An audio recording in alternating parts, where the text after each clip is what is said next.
بتاؤ، چلو میں بتاتا ہوں، کوئی بات نہیں. مجذوب اس کو کہتے ہیں، مجذوب ہوتا اللہ کا ولی ہے. کیا ہوتا ہے؟ اللہ کا ولی ہوتا ہے، لیکن انوار الہی سے اس کا شیشہ عقل ٹوٹ گیا ہوتا ہے، تو وہ اپنی دنیا میں مست رہتے ہیں، لیکن ہوتے وہ اللہ کے ولی ہیں. لیکن شریعت میں ان سے دوری بنائے رکھنے کا حکم دیا گیا ہے، کیونکہ وہ عالم جذب میں ہوتے ہیں، کس وقت کیا فیصلہ کر لیں کوئی ٹھکانا نہیں. لیکن مجذوبوں کے نام پر آج دنیا میں بہت لوگوں کو بیوقوف بنایا جا رہا ہے. اس بات کو سمجھ لیجئے. بہت قیمتی بات آپ کو بتاؤں گا اس کے بعد. ہر چادر والے کے پیچھے آپ دوڑ جاتے ہیں کہ یہ مجذوب ہوگا، یہ اللہ والا ہوگا، اور وہ بیوقوف بنا رہا ہوتا ہے. نہیں، مجذوب وہ نہیں ہوتا. مجذوب کی پہچان بتاتا ہوں. مجذوب اگر 10 سال بھی نہ نہائے تو اس کے بدن سے بدبو نہیں آئے گی، خوشبو آئے گی. مجذوب کی پہچان بتا دیا میں نے. بہت قیمتی بات بتائی. مجذوب 10 سال بھی نہ نہائے اس کے بدن سے بدبو نہیں آئے گی، خوشبو آئے گی. یہ مجذوب کی ایک پہچان میں نے بتا دی. پہچانیں بہت ہیں، کبھی بعد میں موقع ملا تو بتاؤں گا. راز و رموز کی باتیں ہیں. تو ایک پہچان میں نے بتا دی، اس کے بدن سے کبھی بدبو نہیں آئے گی. یہ مجذوب ہوتا ہے.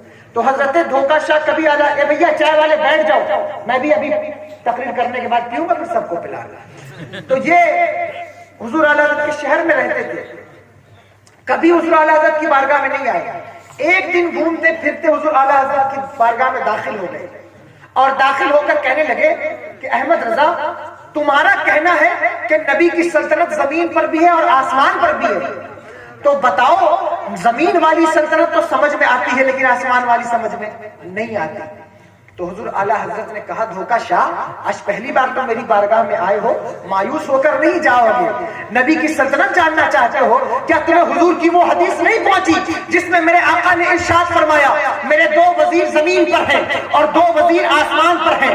زمین کے وزیروں کے نام ابو بکر اور عمر ہے، اور آسمان کے وزیروں کے نام جبرائیل اور میکائیل ہیں. بتاؤ وزیر کہاں ہوتے ہیں؟ جہاں سلطنت ہوتی ہے وہیں تو وزیر ہوتے ہیں. پتا چلا مصطفیٰ کی سلطنت زمین پر بھی ہے اور مصطفیٰ کی سلطنت آسمان پر بھی ہے. اور سلطنت کی کیا بات کرتے ہو؟ میرے امام کہتے ہیں، زمین و زمان تمہارے لیے، مکین و مکان تمہارے لیے، چنین و چنا تمہارے لیے، بنے تو جہاں تمہارے لیے. یہ سارا کچھ تو میرے آقا کا ہی ہے. اور یہاں تک فرمایا، خدا خدا کا یہی ہے، نہیں اور کوئی مفر نہ کر، جو وہاں سے ہو یہی آ کے ہو، جو یہاں نہیں تو وہاں نہیں.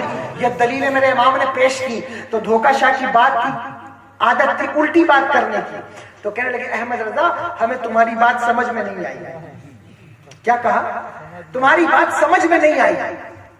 تو اعلیٰ حضرت نے دوسری دلیل پیش کی. پھر فرمایا سمجھ میں نہیں آئی. پھر تیسری دلیل پیش کی. فرمایا سمجھ میں نہیں آئی. تو حضور اعلیٰ حضرت کو جلال آ گیا اور کھڑے ہو گئے اور کہنے لگے، دھوکہ شاہ، تم دنیا میں چاہے جیسی باتیں کرو، جتنی مرضی آئے اتنی الٹی باتیں کرو، لیکن یہ بات کسی دنیا دار کی نہیں ہے، میرے نبی کی عظمت کی بات ہے، میرے نبی کے وقار کی بات ہے. دیکھو آج ہوتا کیا ہے، آج معاملہ کیا ہے. آج ایک بندہ جانتا ہے یہ بندہ شریعت کے خلاف کام کر رہا ہے، لیکن اس کو روک نہیں سکتا. کیوں نہیں روکتا؟ وہ سوچتا ہے روکوں گا کہیں ایسا نہ ہو دشمنی پیدا ہو جائے، کہیں ایسا نہ ہو کوئی نقصان اس کی وجہ سے مجھے ہو جائے. نہیں، یہ امر بالمعروف اور نہی عن المنکر کا پیغام اپنی زندگی میں اتارنے کی ایمان کی استقامت یہ ہے. جہاں کہیں بھی برائی ہوتے ہوئے دیکھو، سب سے پہلے اسے اپنے ہاتھوں سے روکنے کی کوشش کرو. 3 طریقہ ہوتا ہے. سب سے پہلے اپنے ہاتھوں سے روکو. ہاتھ سے نہیں روک سکتے، زبان سے روکو. زبان سے نہیں روک سکتے تو دل میں برا جانو. آج تمہاری کیٹیگری یہ ہو گئی ہے کہ تم خراب کام کو دیکھ کر دل سے برا بھی نہیں جانتے. شادی میں ڈی جے بج رہا ہے، دھمال ہو رہا ہے، تو ہر بندہ جانتا ہے یہ حرام ہے، لیکن اسے برا بھی نہیں جانتا. چلو ہو رہا ہے، اس کا اپنا مسئلہ ہے. اور کوئی روک دے تو اس کے سر بوار. جو چیز غلط ہے، حرام ہے، اس کا روکنا ضروری ہے. حضور تاج الشریعہ ٹرین میں سفر کر رہے تھے. ٹرین میں جانتے ہیں آپ لوگ تاج الشریعہ کو نہیں جانتے ہیں؟ ٹرین میں سفر کر رہے تھے. ہم کوئی بات کبھی مبالغے سے نہیں کرتے اور بلا وجہ کسی کی تعریف بھی نہیں کرتے، اور مجھے تو چاپلوسی کی عادت بھی نہیں ہے. لیکن جب شخصیت ایسی ہو تو بندہ بولنے پر مجبور ہوتا ہے. جب شخصیت ایسی ہو تو بندہ کہنے پر مجبور ہو جاتا ہے. دنیا میں مفتی بہت ہیں، لیکن اپنے فتوے پر عمل کرنے والے مفتیوں کی تعداد بہت کم ہے. جب کوئی مفتی اپنے فتوے پر عمل کر کے دنیا کو عملی طور پر اس کا درس دیتا ہے، ایسی شخصیت کو تاج الشریعہ کہا جاتا ہے. ایسی شخصیت کو رہنما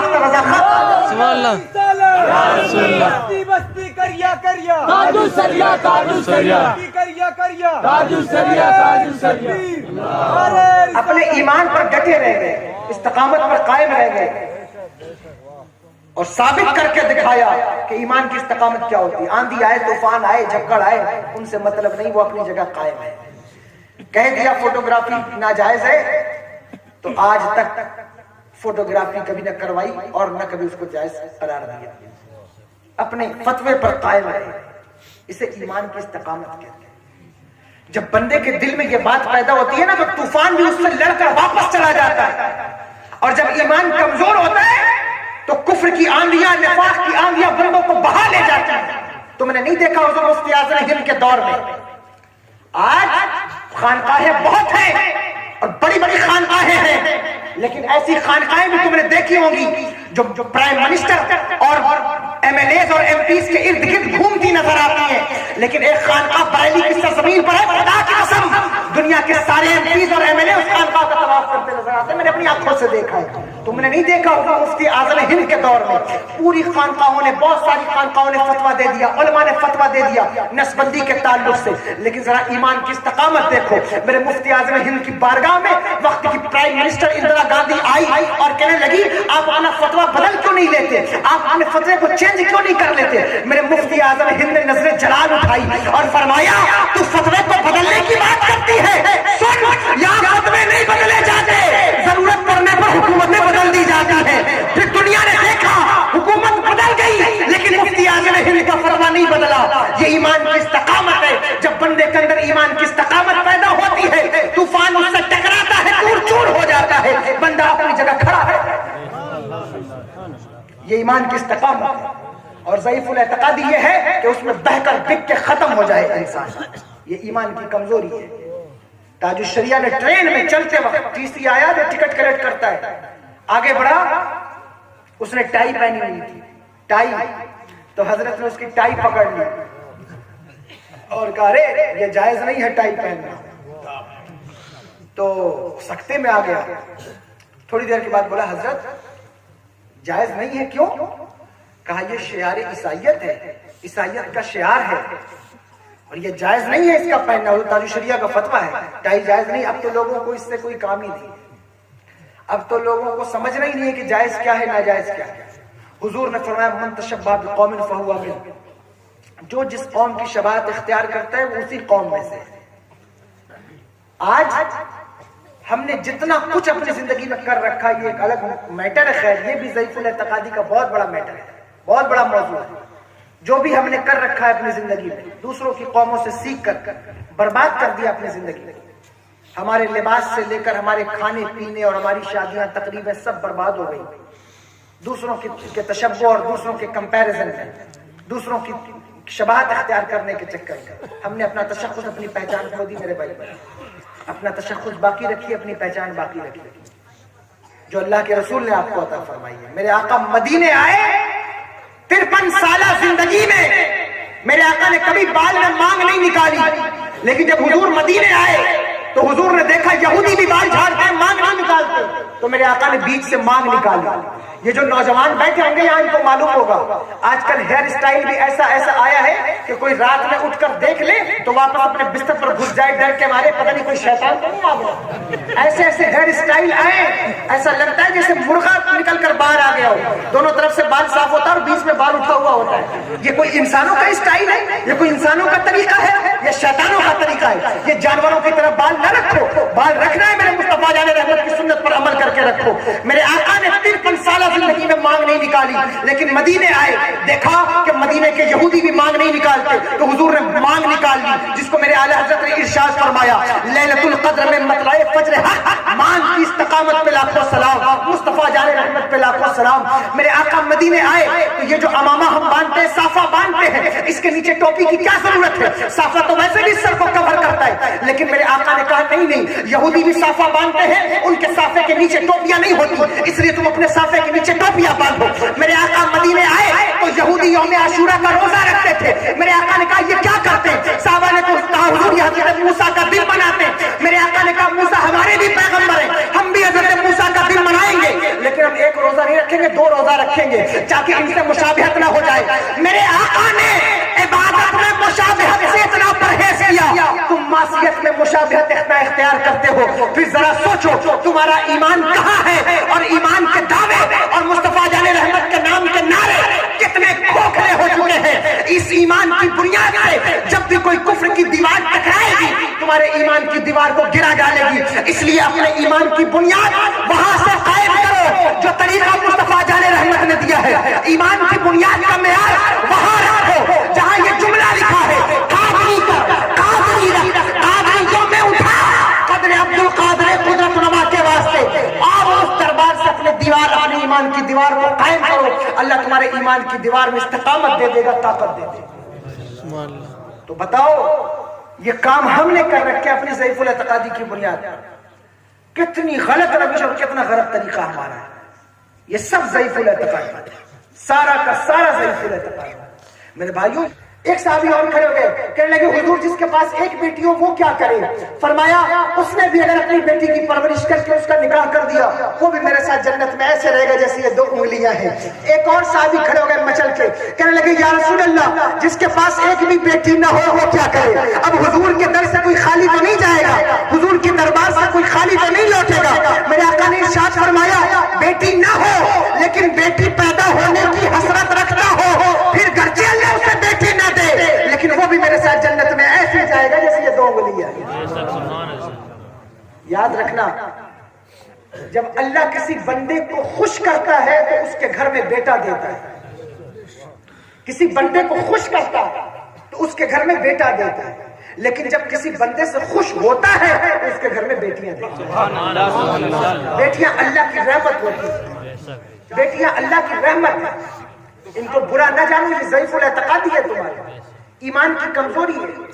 آج بہت سارے لوگ ایسے ہیں، میں نے دیکھا ہے ایسے لوگ موجود ہیں، گورنمنٹ نے بین کیا ہوا ہے لیکن آج بھی ایسے لوگ موجود ہیں جو پہلے ایکس رے کراتے ہیں، انہیں پتا ہوتا ہے کہ ہاں بیٹی ہے تو پھر اس کا قتل کر دیتے ہیں۔ تمہیں معلوم نہیں ہے محشر میں جو سب سے پہلا سوال ہوگا، سب سے پہلا سوال وہ قتل کے بارے میں ہوگا۔ تم کہو گے ہم نے تو آج تک نہیں سنا، ہم نے تو سنا نماز کے بارے میں، یہ قتل کے بارے میں کیسے؟ سوالات میں بھی 2 کیٹیگری ہیں، ایک حقوق اللہ ہے اور ایک حقوق العباد ہے۔ اللہ کے حقوق کے سلسلے میں پہلا سوال نماز کا ہے، لیکن حقوق العباد کے سلسلے میں سب سے پہلا سوال قتل کا ہے۔ تم نے کسی کو ناحق قتل کیا، خواہ وہ تمہاری اولادی کیوں نہ ہو، تمہاری بیوی کے حمل میں ہی کیوں نہ ہو، اللہ تم سے اس کا سوال کرے گا۔ یہ غلط میسج دیا گیا لوگوں کو، بتایا گیا۔ آج پوری دنیا میں چلے جاؤ، لوگ کہتے ہیں کتنے بچے؟ ہم 2، ہمارے 2 ہی ہونے چاہیے، اس سے زیادہ نہیں ہونے چاہیے۔ لیکن یاد رکھو رزق دینا، کھلانا پلانا یہ کسی گورنمنٹ کا کام نہیں ہے، کسی باپ کا بھی کام نہیں ہے۔ جس کی مخلوق ہے وہ خالق اپنی مخلوق کو کھلاتا اور پلاتا ہے، جس نے پیدا کیا وہ کھلاتا اور پلاتا ہے۔ آج تمہارے کم کرنے سے اولادیں کم نہیں ہو جائیں گی، بیٹیوں کا گلا دبانے سے اولادیں کم نہیں ہو جائیں گی۔ میرا رب کہتا ہے لا تقتلوا اولادکم من خشیۃ املاق، رزق کے ڈر سے اپنی اولادوں کو قتل مت کرو، اللہ تمہیں بھی رزق دیتا ہے، تمہاری اولادوں کو بھی رزق دے گا۔ وہ دور، اس دور کو کبھی یاد کرنا، میرے پاس تو وقت نہیں ہے، کبھی یاد کرو اس دور کو جس دور میں بیٹیوں کو زندہ دفنایا جاتا تھا۔ میرے آقا نے اس دور سے نکال کر ہمیں یہ زندگی عطا فرمائی، لیکن پھر آج ہم اسی بے اعتقادی اور ضعیف الاعتقادی کے دلدل میں گھستے چلے جا رہے ہیں۔ اس لیے میرے بھائیوں ضعیف الاعتقادی کا چیپٹر کلوز کر دو، ایمان میں مضبوطی پیدا کرو، استقامت پیدا کرو۔